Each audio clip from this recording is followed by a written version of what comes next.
Thank you very much. Dear Vice Rector has left already, I guess. Dear Professor Mettinger, dear colleagues, it is indeed a pleasure to be here to present what the European Students' Union has been working for the past, let's say, about 2 years. I will attempt to give a bit of intriguing insight into the concept of what we have devised to be the student-centered learning from a very general point of view. And then I will talk briefly about the toolkit and the purpose of it and what we can achieve by that. I hope that a bit of what I will say will not be very new and interesting, because that means only that you are already well accustomed and understand what this means. But then again, I do hope that maybe some thoughts will be a bit intriguing. So, firstly, to start off, just a brief introduction to the organization. It's the European Students' Union, which is an umbrella organization. Currently, we have 45 national unions of students from 38 different countries in Europe, mainly European higher education area countries. We represent students within the Bologna process, towards the European Commission, UNESCO, all the higher education policy processes that cross boundaries in Europe, but also on global level. And very briefly, what I will be talking about. I will be going back into history a bit. We talk a lot about modernization, but when we were doing our research into the concept of the student-centered learning, then it is nothing new. It is just the way that we formulate it in the current policy context, which maybe is a bit intriguing, but then again, it is nothing new. However, I will point out some grand challenges, some of which were already presented, but I will look at more from the societal perspective rather than simply from the policymaking perspective. So it is indeed a renewed thought that we're talking about. And I will already give you a hint about some of the conclusions. From what we can see, and what is quite often underspoke about or underemphasized, is the different missions of higher education in itself. One of them definitely is for societal development, for personal development, and I would focus mainly on these two. The societal development, what we see student-centered learning offering, is a very close link to what we also talk about democracy in general in our societies. But also there are some liberal values that see the person as the core, the person itself as someone who needs to develop. And fortunately, we do think that this is a good moment to bring this concept about in this policy framework, because there is more readiness than there has ever been, but also that actually the current picture of when it comes to how the learning looks like within higher education institutions or with any kind of education, formal education, it is still actually a very bleak hope that we have. So big steps are needed if we really want to reform. So to start off, there has been in the recent years many big developments in how the society interacts. I think we can see very clear indications the recent past 2 years when it comes to big processes within Europe, when it comes to budgetary cuts, when it comes to the construction of the European Union, measures taken for austerity, etc., etc. And these have provoked challenges on the ground. We have also seen that the Bologna process itself has provoked challenges and some resistance from the students and from the academics, that what we discuss on the European level is not really in touch with the grassroots.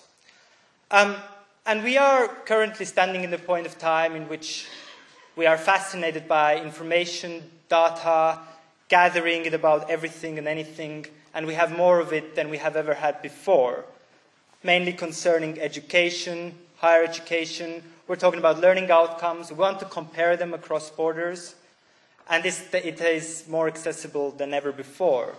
And this has been a very constant state, but within the few years, progress has been so immense that we have lost track of it sometimes. So there is more information flowing around, and it's flowing around faster and faster every moment. So this puts us into somewhat of a complication that when we look at the information sources provided to our citizens, to our students, when it comes to making choices in life, or more generally about information about what is going on in society, we see that the nature of it is changing. We see the impact of modern technology. In these days, we are really, at least my generation, I would say, and at least in Europe, we should keep that in mind, that the world is still going in very different speeds in different parts of the globe, but we are very much multitaskers. An average student does not spend in lectures time only on listening to the lecture. They also go to the web. They also maybe do something different. They have tools at hand and the communication infrastructure to enhance that. So we are talking also about community-driven information. Now, these days, students are more linked to Facebook, for instance. That means that they also get more information through that network rather than through ordinary media sources. And that very much changes the perception what they will have towards almost anything in life.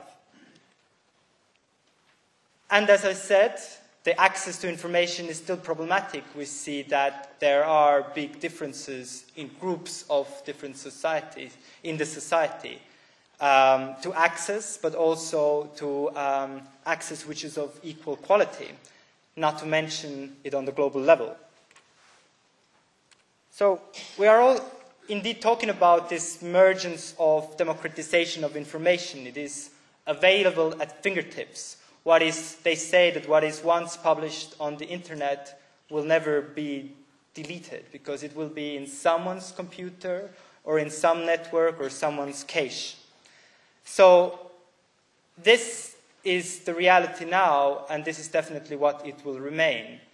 And it will definitely evolve and change. But what we also see, and what maybe this picture represents, is that there is a growing interlinkage between these communities, the society, and the economy.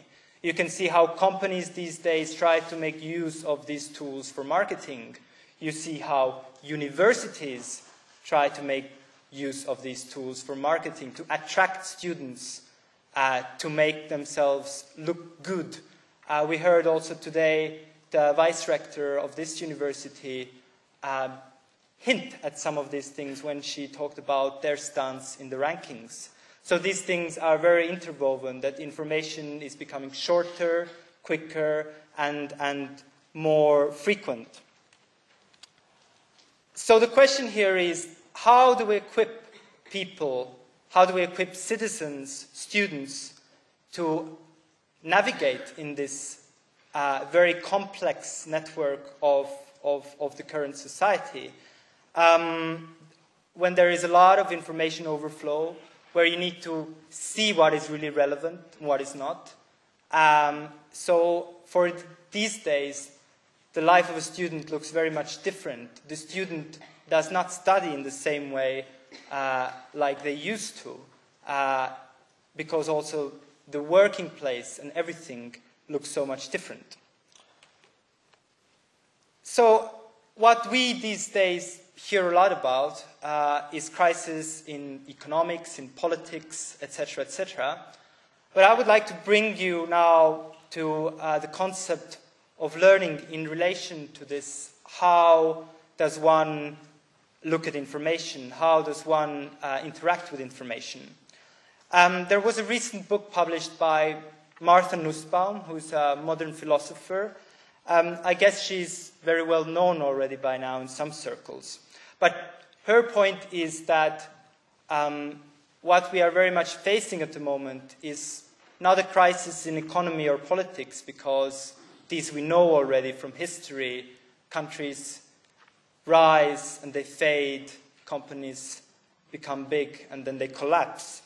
But that there is a worldwide crisis in education. What she means by that, and she calls it indeed a silent crisis, is that we are losing what the critical argument that has been talked about within universities with each day.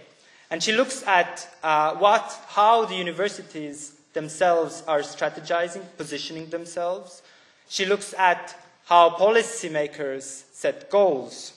And she says that admiration to the Socratic argument, which basically means that students or learners or teachers or whoever interacts in the university, they engage in argumentation, or their sole goal is driven by the argument, finding the best solution, compromise and cooperation, rather than winning. What we see from the context of policy or what the universities are doing is very much a race for the best students, race for the best research outcomes, race for more money, etc., etc. So this is very much being lost also on the policy level, where we can see certain changes to funding schemes, certain changes to how curricula is designed, certain changes to what is the public responsibility towards higher education.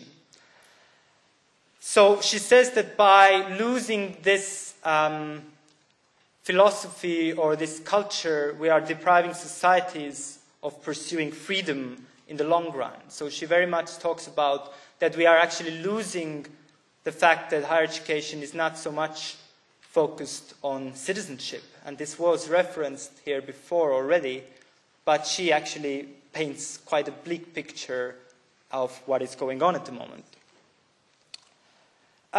So indeed, where she goes back to is she starts from Socrates, but she goes and explores very much what has been done in the 19th century. Now, this is also very much what we discovered doing our research into student-centered learning and what is behind that as well.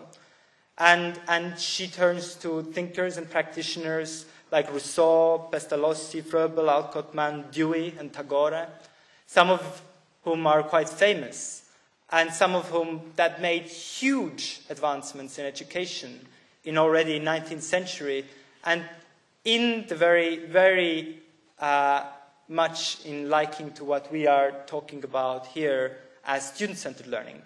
So, for instance, one of the outcomes over there was the founding of kindergartens, which pursue almost everywhere to this day, and which are completely different institutions, formal institutions, to almost anything else in our formal education system.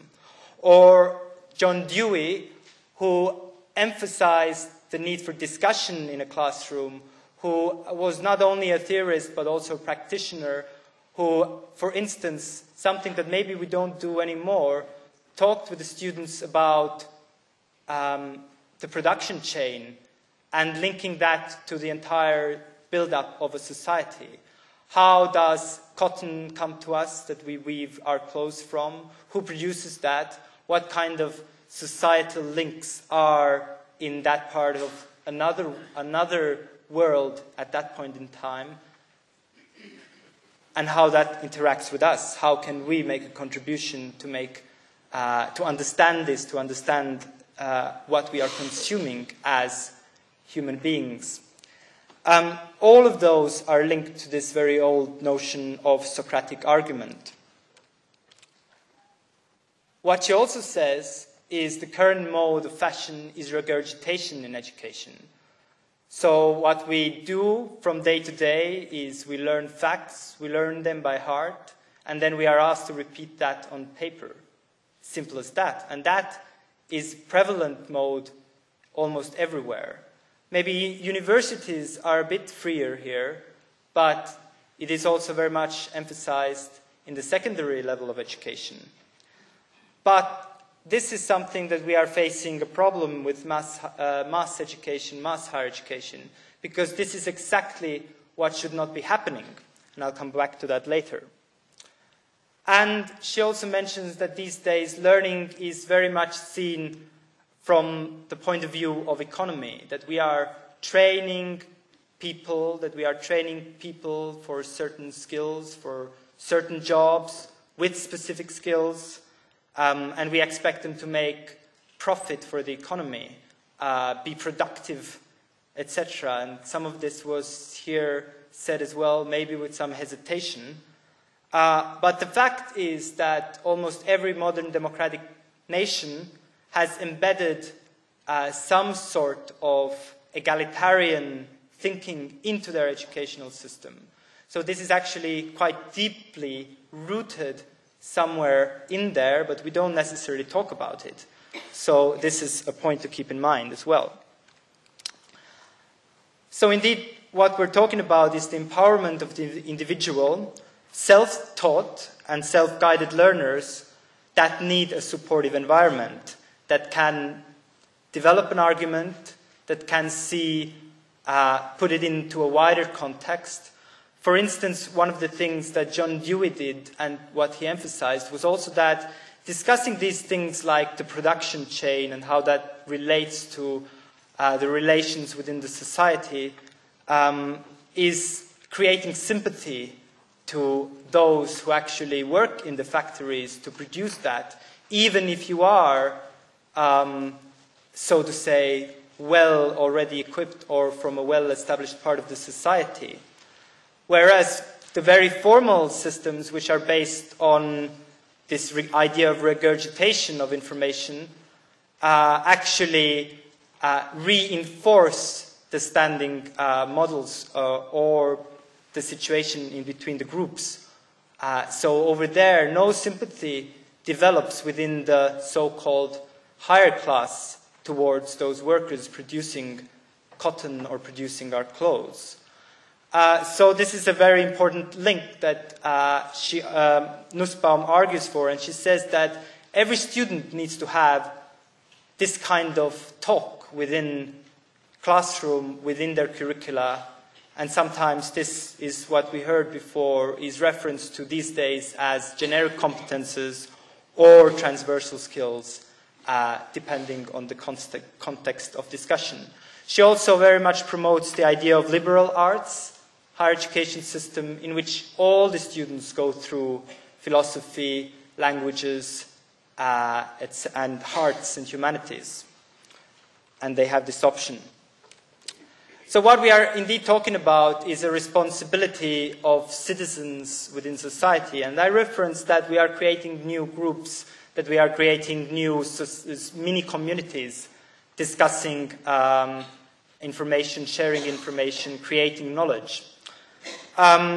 This picture here depicts one of those things. In the past year, very well-known case is the issue with WikiLeaks and the discussion of how is this compromising national security and how citizens are caught in between this fight between what is the common interest and what is the private interest of a citizen.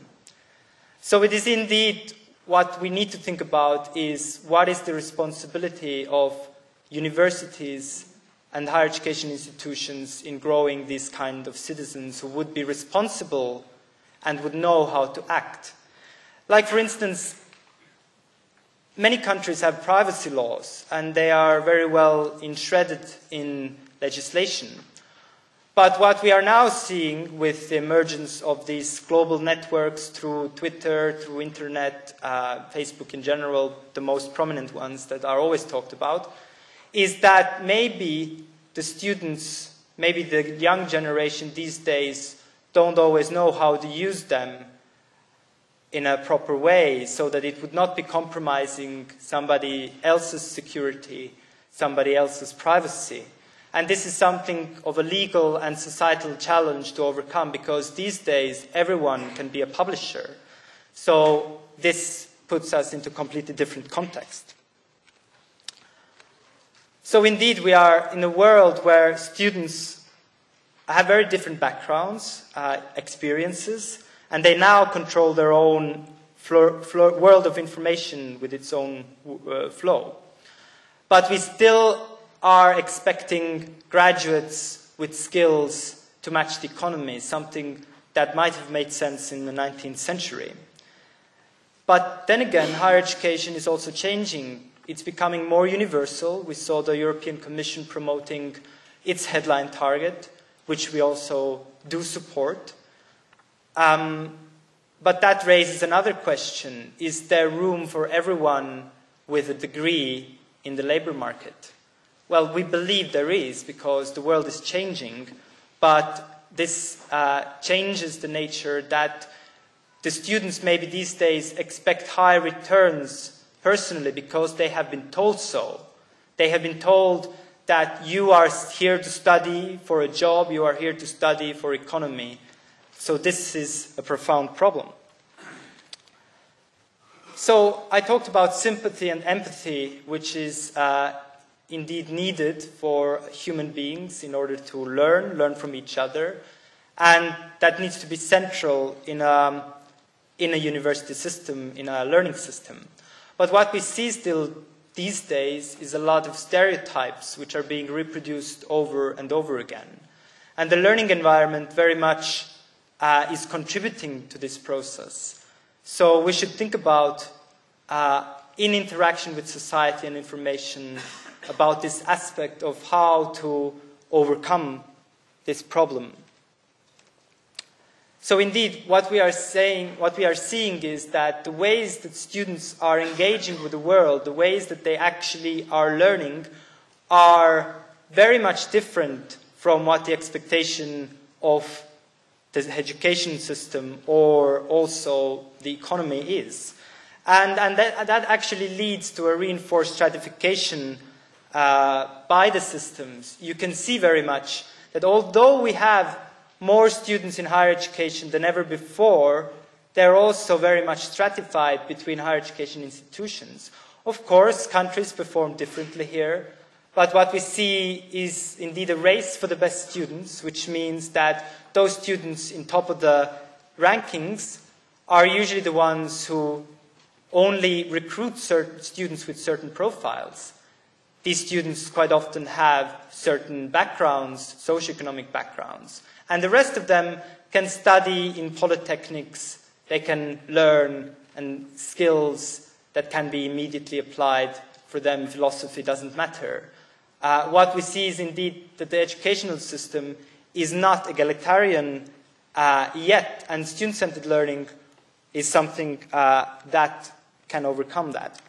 So just to very quickly go now to our concept of student-centered learning, we initiated it because in 2009, the ministers responsible for higher education in their communique put student-centered learning on the forefront of the Bologna process agenda.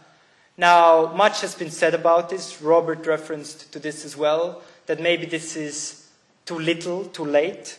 But now it is there, and the Bologna construction has taken us to this recognition. So I will just briefly skip over this, reassert the importance of teaching, ongoing curricular reform, learning outcomes, student-centered learning that requires empowering of individuals, all that I have said before. So our project aimed at, together with Education International, which is a representation of the teacher trade unions, aimed at looking at what has been done in the field of student-centered learning in terms of research, but also coming out with a tangible outcome that can be put into use by various actors across board. That means the students, the teachers, the institutions, but also the policymakers. So our aim was to come up with this kind of concept with a definition that is broad enough and that can be implemented everywhere. just to go through it in short of what do we then mean by student-centered learning. And this is not what we came up on our own, but this is what is already based from this 19th century concepts which have been put into use over a modern society in the past few decades in research all over, is that we need to move to a position where there is more reliance on active rather than passive learning, that there is an emphasis on deep learning and understanding rather than factual knowledge, that there is a responsibility and accountability on the part of the student towards learning, towards increasing competence, reaching competences, that there is an increased sense of autonomy, that there is an interdependence between the teacher and the learner, that there is mutual respect, and that the entire process is one that is reflexive. That means that, for instance, I might, be giving you a lecture at the moment, but what we should be doing next moment is to reflect about it. And I think that we will do at this seminar anyway. These are the very pillars of how one could characterize something that would be student-centered. What we discovered is that it is a wide concept indeed, but there is this very notion that the learner is at the center of the process, which underpins almost every description of student-centered learning as such. What we also see is some parameters that can indicate presence of student-centered learning, is that there is focus on innovative teaching, that is focused on active learning, that there is use of learning outcomes, that it is a transparent system, that there is a system of transfer and accumulation that will enable flexible curricula and learning paths which can be individualized by each student, and that there is a student input to curricular design. So these are all vital, and all of them should be present. And what we see is that there is increasing tendency towards this, but as I said before, the actual change needs to be much bigger in order to really move towards something that we would really say is student-centered. So how to start simple in implementing this concept is indeed that every teacher in every classroom needs to recognize that each and every student is different. They have different aims, different backgrounds, they are in different networks, they want to do different things. They have a different way of learning, they have a different interaction with knowledge and tradition, their basic knowledge is at different levels. So one needs to construct an environment in which each and every one will be attended to. So the learning environment needs to be tailored to each student. Now one would ask, how is that possible? But it is not a one-size-fits-all solution, as it is indeed for the teacher, the facilitator. So it is more about the sage on the stage as a teacher who needs to become the guide on the side of the student, and how they together develop the curricula, the learning, how they together discuss in classroom what they have talked about, or what they have learned, what they have read. So one thing as well to understand is that quite often there's a very simplified notion towards student-centered learning, is that, but we offer choice to students. They can take this and that course, and they can construct their own curricula. But it is not only about choice, it's about participation, it's about reflection and analysis within this process. So the environment of learning needs to be enabling to this, and very much is spoken of innovation in this knowledge triangle, need to focus on research in combination with learning and teaching, And something that the Vice Rector in the morning said, which was very pertinent challenge as well, is to indeed overcome the barriers of the different fields of study. Is that innovation is not created in different fields. It is created in interaction within society, in creating new solutions to our grand challenges. So we need to have freedom in the classroom to let it happen. What we defined student-centered learning very broadly is then thus indeed that it is a culture within a given higher education institution, and it's an approach which is broadly related to constructivist theories of learning. These are the theories which are also very much taken from the likes of John Dewey, and it is characterized by all of what I have mentioned before. Focus on comprehensive skills and understanding of the world at large, rather than only specific applicable skills. We can think about problem solving, critical thinking, reflective thinking, etc., much which has been referenced. So this is indeed bridging this gap of what we see where the society and the flows of information are going. We see that this can be the answer to the grand challenges of the future, that we need to redefine and rethink how education is constructed.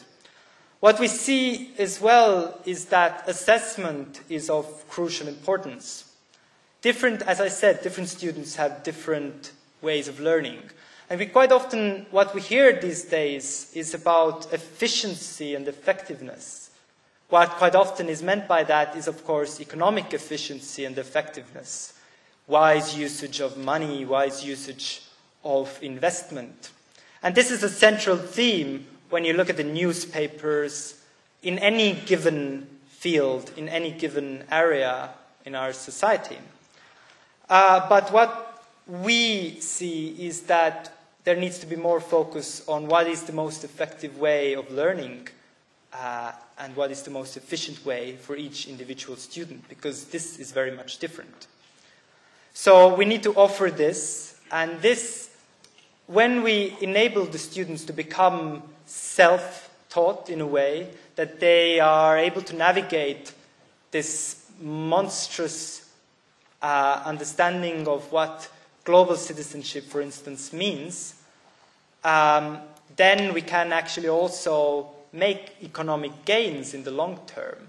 So it is also an argument to focus on the content of education that will automatically, in the long term, yield the economic return, rather than to solely discuss about economic return from the offset. One example of this is indeed that maybe the students who come to a student-centered learning environment, at the beginning, they need a lot more attention from the teachers. They need guidance, they need supportive structures to be in place. So we are not only talking about learning outcomes, we're talking about an entire environment of assistance. In this, students can help each other in learning, etc., etc. But once a student has been given this possibility of becoming independent, more or less, in this learning process, they also will actually need much less resources in the long run. They will need much less guidance from the teachers at a later stage of their studies. So one of the arguments we completely and almost everywhere here is, but student-centered learning, that's going to cost so much. It's not true. It's just the mentality that needs to change, and we can do it with the same resources. So it's not anything impossible. You can also, with modern technology, reverse that. Teaching in the form of lectures is something that the students do not come to a university for, that they come for actual and real interaction.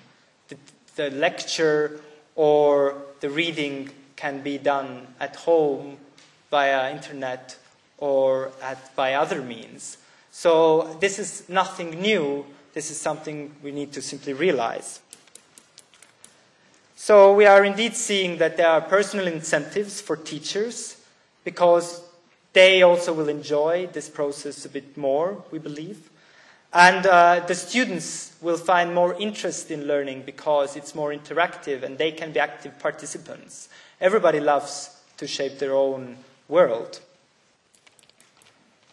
We also see that there are teaching incentives.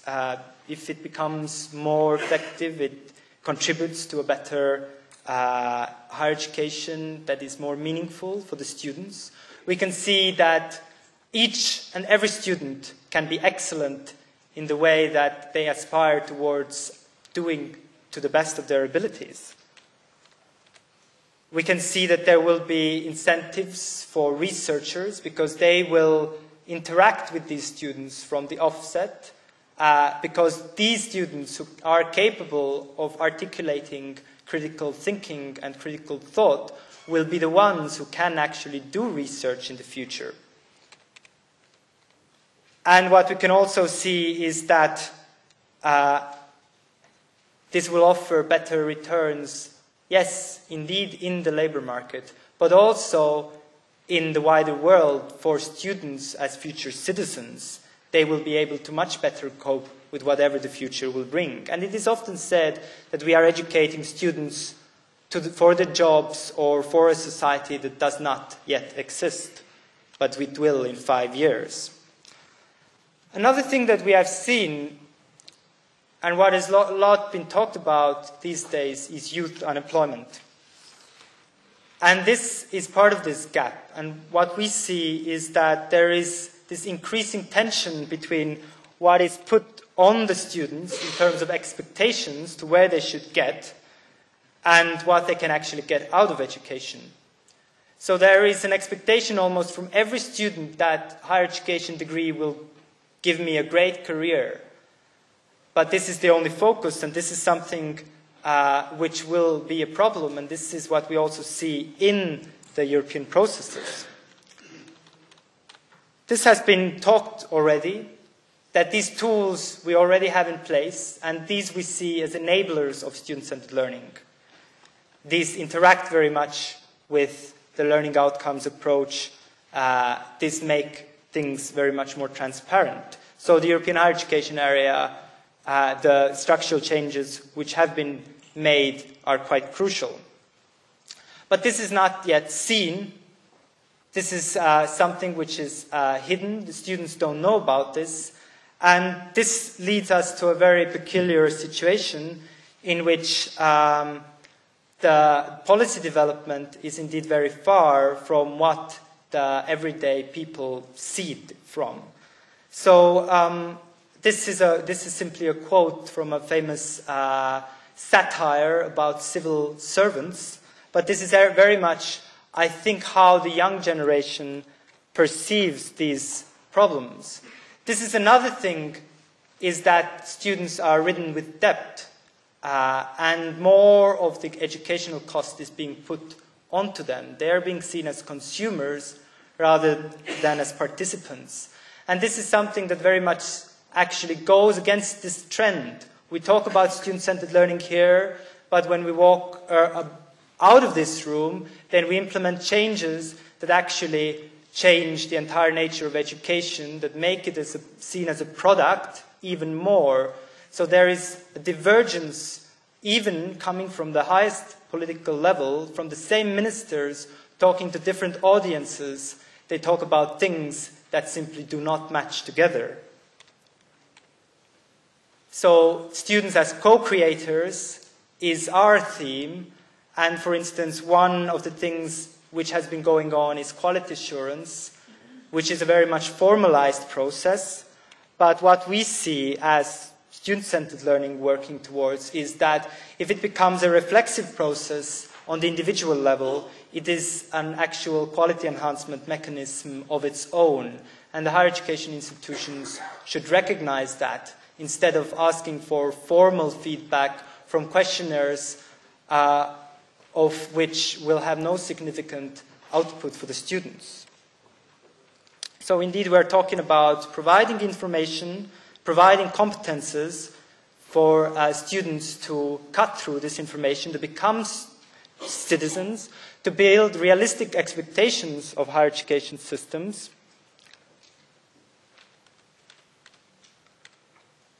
and to overcome this notion of we can only make policy by numbers, because not everything is measurable.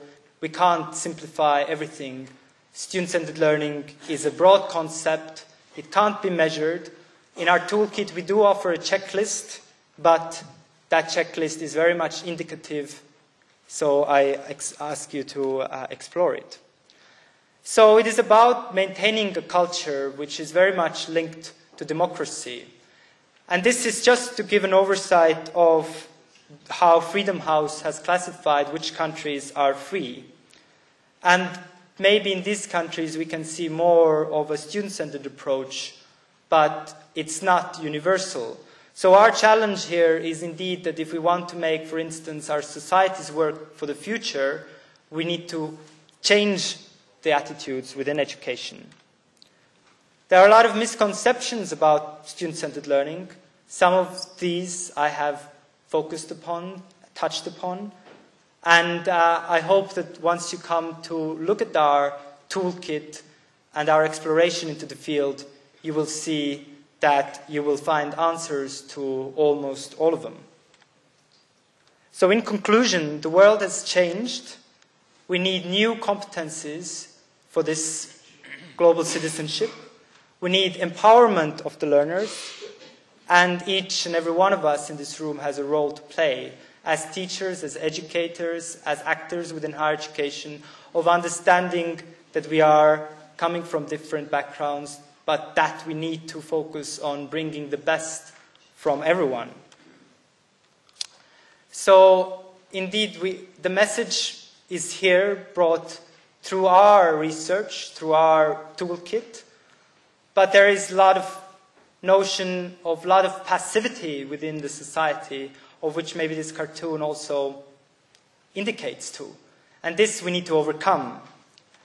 So I hope that in the coming days we will discuss, we will develop things further, but please, let's not regurgitate. So thank you very much, and I'm looking forward to the discussion.